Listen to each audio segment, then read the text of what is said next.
Kunyit hitam terbukti membantu menghalang penyakit, antaranya kanser dan penyakit saraf. Justru Institut Penyelidikan dan Kemajuan Pertanian Malaysia, MARDI, bersama syarikat Black G Sendirian Berhad bekerjasama mengeluarkan 4 produk kesihatan berasaskan kunyit hitam sejak bulan lalu.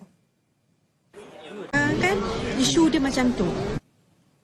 Setakat ini, produk kunyit hitam menerima sambutan amat menggalakkan dengan MARDI turut menerima tempahan bernilai RM5.2 juta dari China untuk penghantaran tahun depan.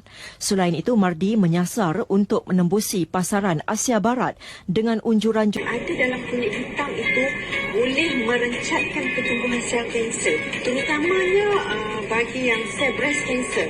Amat sesuai untuk orang macam orang yang berwasir, orang yang sembelit, masalah usus dari segi pembuangan, dari segi eczema. Mereka telah membuat kajian selama 3 tahun bagi mineral pasti lebih terperinci, khasiat dan faedah kunyit hitam.